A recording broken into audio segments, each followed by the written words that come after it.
My maid is pregnant, and it is my husband's baby. She told me yesterday. My name is Diana. I trusted them both. Now she is 6 months pregnant. She is living in my house.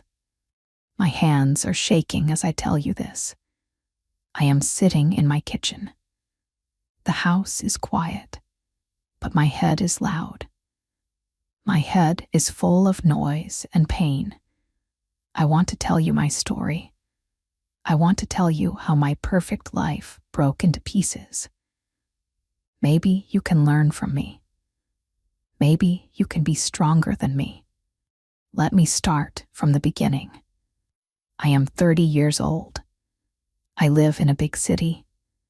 The city is busy and loud, but my house was always quiet. My house was my safe place. It is a beautiful house. It has a big garden with red flowers. It has a large kitchen with white windows. I loved this house. I live here with my husband. His name is Mark. Mark is handsome. He is tall and has a nice smile. He works in an office. He wears suits every day. He works very hard. I loved Mark very much. I thought he was the best man in the world. We were married for 5 years. They were happy years. Or I thought they were happy. I work too. I am a teacher. I teach small children. I love my job. I love to see children learn and play. But I work long hours. I come home tired. The house is big. It is hard to clean a big house alone. I needed help. 2 years ago, I told Mark, I need help. The house is too big. I am too tired. Mark smiled at me. He said, "Okay, Diana. Let's hire a maid. You should rest. You work hard." So we looked for a maid. We found Alina. Alina was young. She was 22 years old. She came from a small village. She had big brown eyes. She looked shy. She looked kind. She needed a job badly. She needed money for her family. I liked her immediately. She was polite. She spoke softly. I said to Mark, "She is the one. Let's hire Alina." Mark agreed. Alina moved into our house. We have a small room near the kitchen. It is a maid's room. It is small but clean. Alina lived there. For 2 years, everything was good. Alina was a very good maid. She cleaned the floor. She washed the clothes. She cooked delicious food. My house was always clean. My clothes were always fresh. I was very happy. But Alina was more than a maid. She became my friend. I have no sisters.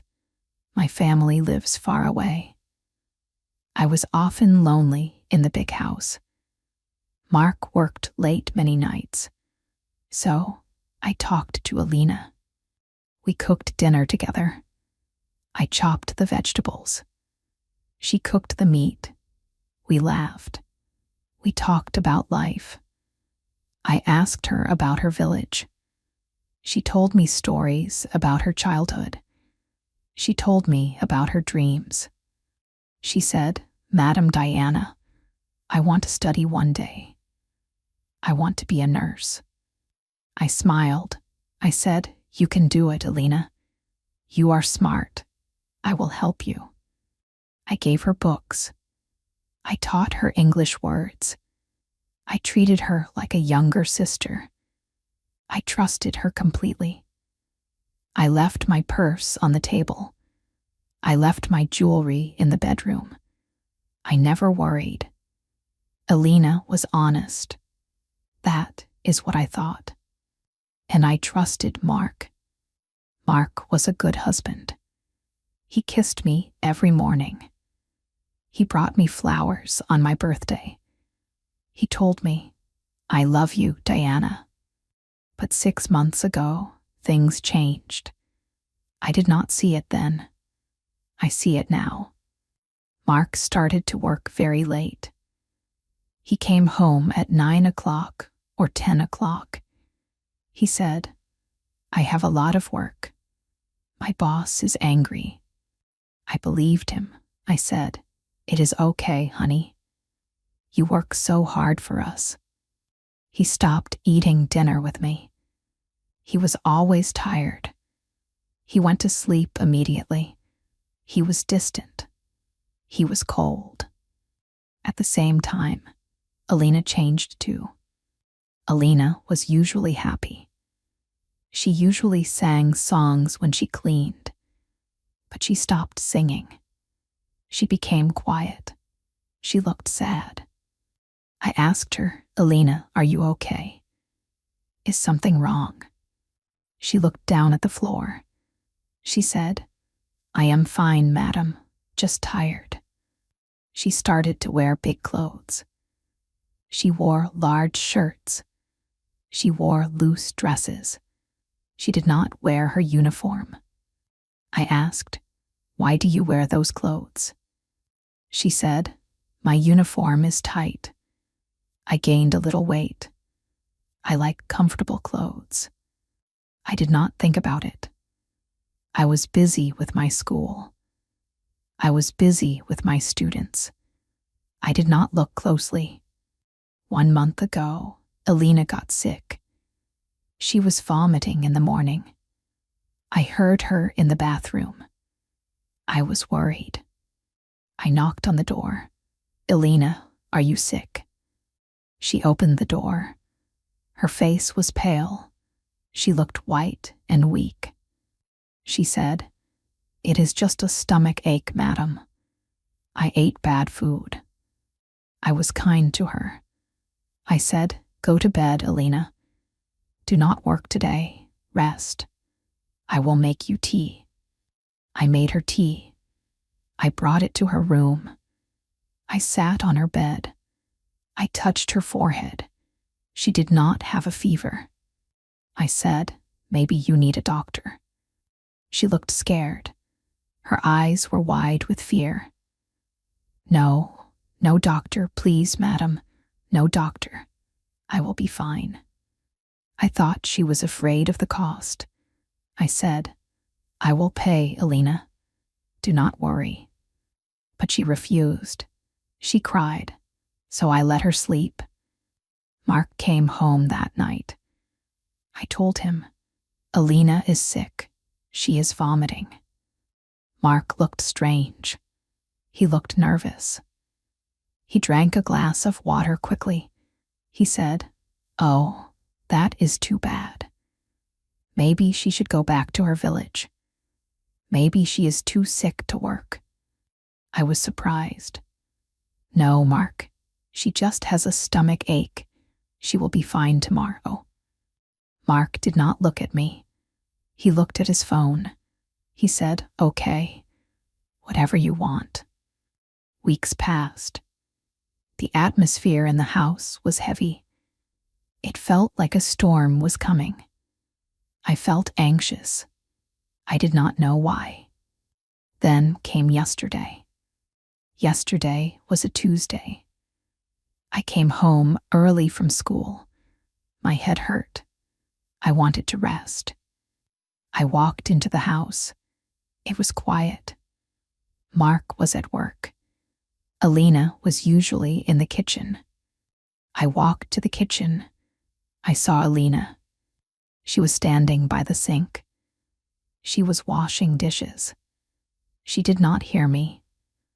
She was wearing a very large t-shirt, but the t-shirt was pulled tight against her stomach.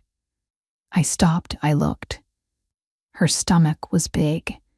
It was round. I am a woman. I know what a pregnant stomach looks like. It was not just weight.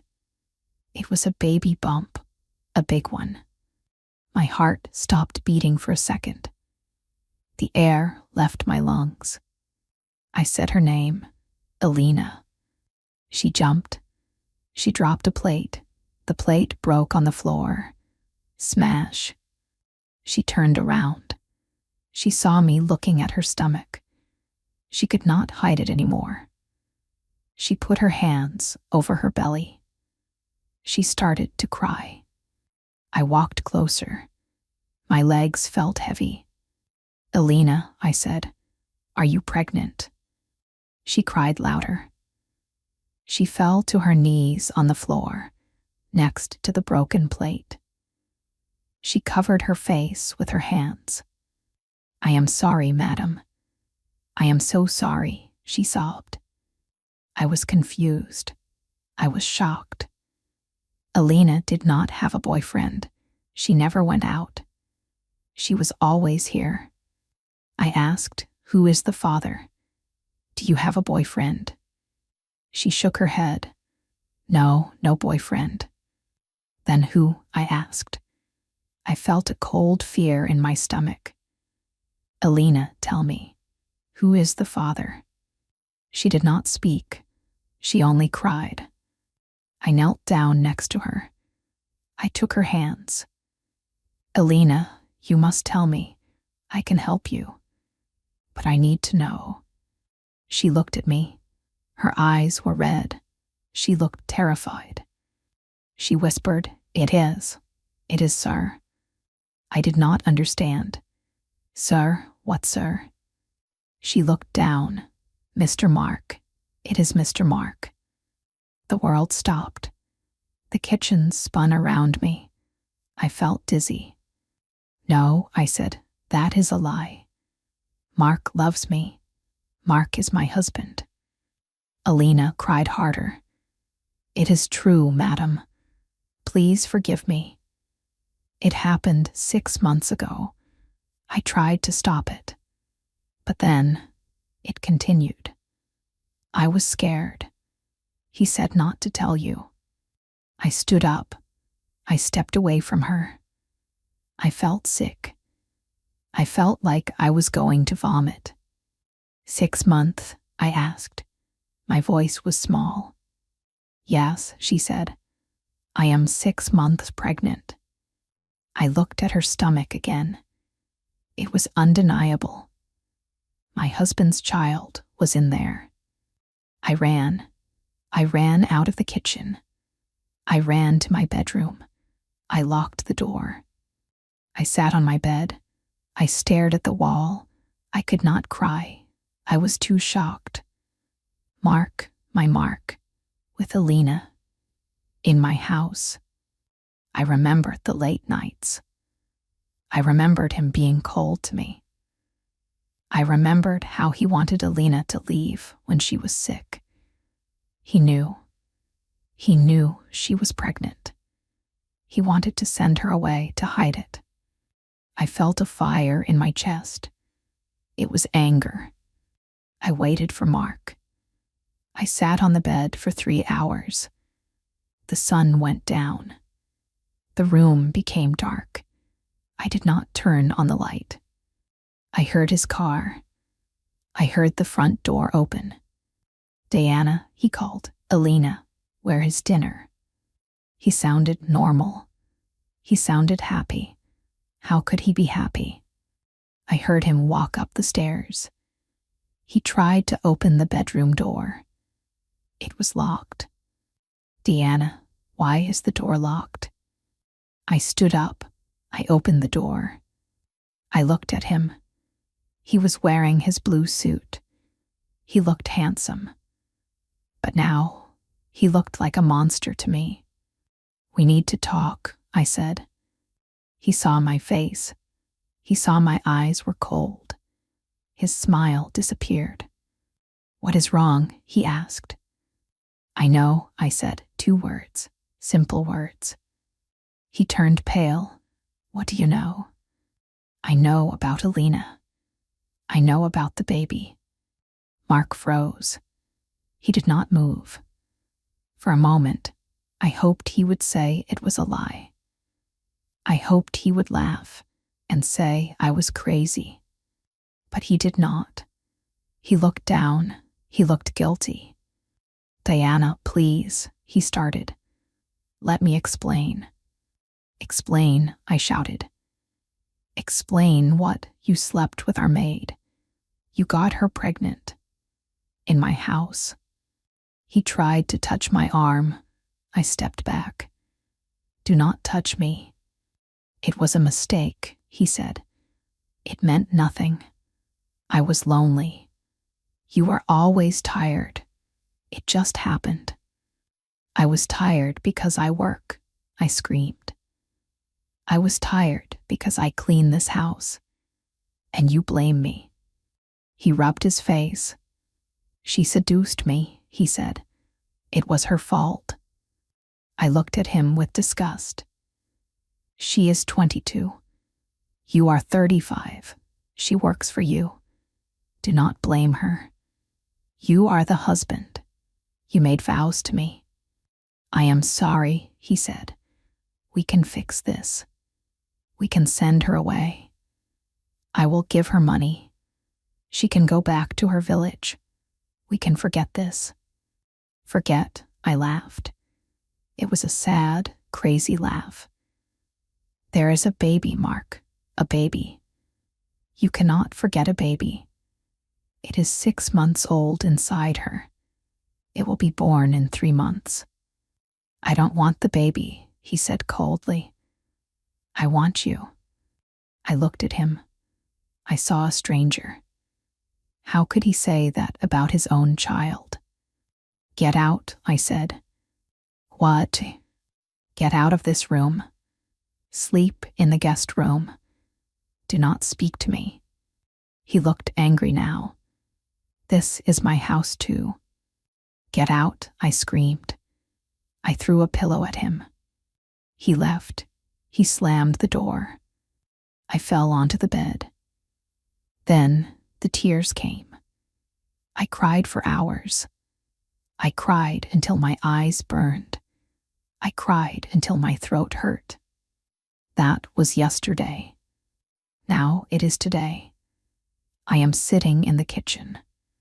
Alana is here too. She is making tea. She is moving slowly. She is afraid of me. I look at her. I should hate her. She betrayed me. She was my friend, and she slept with my husband. But when I look at her, I see a scared young girl. She has no money. She has no family here. If I kick her out, where will she go? She is pregnant with a baby. My husband's baby. The baby is innocent. The baby did nothing wrong. I take a sip of water. My hands are still shaking. "Alina," I say. She jumps. "Yes, madam." "Sit down." She sits on the chair opposite me. She keeps her head down. "Why did you stay?" I ask. "Why didn't you leave when you found out?" "I was scared," she whispers. "I have nowhere to go. My parents would kill me if they knew. I have no money. Mr. Mark said I could stay if I was quiet." I feel a new wave of anger at Mark. He used her fear. He kept her here like a prisoner of secrets. "What do you want to do?" I ask her. "I don't know," she cries. "I just want the baby to be safe." I look out the window. The sun is shining. The flowers are red. The world looks beautiful, but my life is ugly. I have a decision to make. I can kick them both out. I can sell the house. I can run away. Or I can be strong. I hear footsteps. Mark comes into the kitchen. He looks tired. He thinks maybe I have calmed down. "Good morning, Diana," he says cautiously. He ignores Alina. I stand up. I am not tall, but I feel tall today. "Mark," I say, I have made a decision. He smiles a little. Good. I knew you would understand. We can fire Alina today. I will call a taxi. No, I say. My voice is hard like stone. No, he asks. Alina stays, I say. Mark looks shocked. Alina looks shocked. What? Mark asks. Why, she is the problem. She is not the problem, I say. She is carrying a child. She has nowhere to go. She stays here until the baby is born. She needs good food. She needs a doctor. She needs rest. Mark's face turns red. You want her to live here, with us, with her big belly. Everyone will see. Everyone will know. Yes, I say. Everyone will know what you did. I cannot live with her here, Mark shouts. Then you leave, I say calmly. The room goes silent. The clock on the wall ticks. Tick, tock, tick, tock. You are kicking me out, Mark asks. This is my house. I spoke to my lawyer this morning, I lie. I did not speak to a lawyer yet, but I will. If you want to fight, we can fight. But everyone will know the truth. Your boss, your family, everyone. Mark is a proud man. He cares about his image. He is afraid of shame. He looks at me. He sees I am not weak anymore. The crying Diana from last night is gone. The trusting Diana is dead. This is a new Diana. Fine, he spits. I will go to a hotel for a few days, until you are crazy again. Pack your bag, I say. He leaves the room. I hear him stomping upstairs. Alina looks at me. Her eyes are full of tears. Madam, why are you helping me? I did a bad thing to you. I look at her. I feel sad. I do not forgive her yet. Maybe I never will. Trust is like a mirror.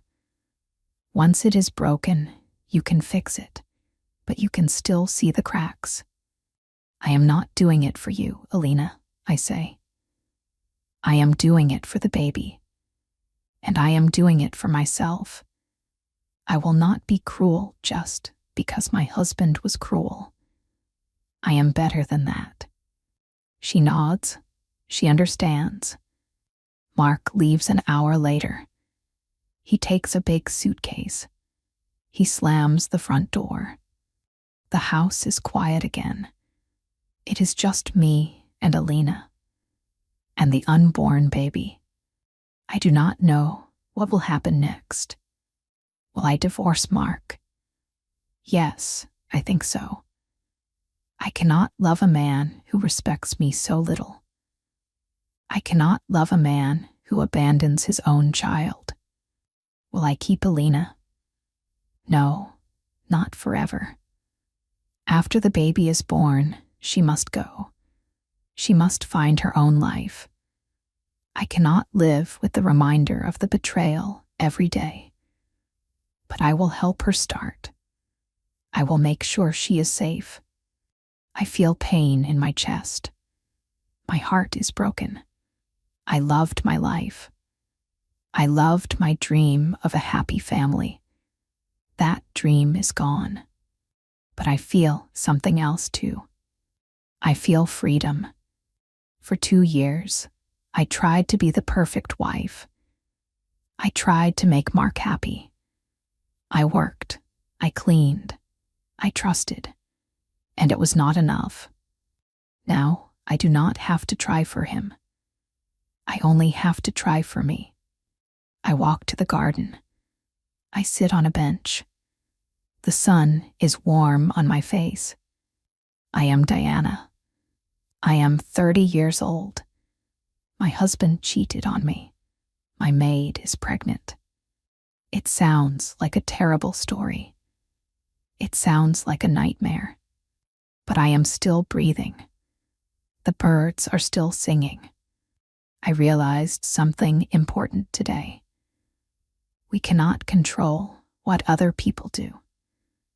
We can only control what we do. Mark chose to lie. Alina chose to betray. I choose to be kind. I choose to be dignified. I will survive this. It will be hard.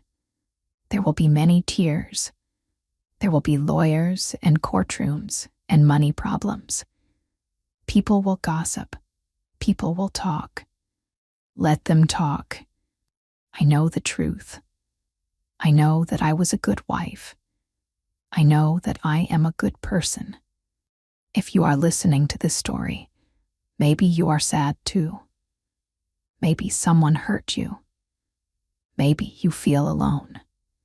Please listen to me. You are strong. Even when you feel weak, you are strong. Betrayal hurts. It feels like a knife in the back, but the wound will heal. It will leave a scar, but it will heal. I will take care of this baby until it comes. I will make sure it is healthy, because every life matters, even a life made from a mistake. And then I will build a new life, a life without lies, a life without Mark. Maybe I will travel. Maybe I will get a new job. Maybe I will buy a smaller house just for me. The future is scary. Yesterday, I knew my future. Today, I do not know anything. The map is gone. I am lost in the forest. But I will keep walking, step by step. My name is Diana. This is my story. It is a sad story today, but tomorrow is a new page, and I am the writer of my life. I stand up from the bench. I go back inside the house. Alina, I call. Yes, madam. She answers from the kitchen. Let's make lunch, I say. We need to eat. She looks at me with surprise. Then she nods. Yes, madam. We stand in the kitchen. We chop vegetables. We do not talk, but there is peace. Life goes on, and so will I. Thank you for listening to my story. Remember, be kind to yourself. You are worth more than you think. Do not let anyone treat you badly. If I can do this, you can do this too. Goodbye for now. I have a lunch to cook and a life to fix.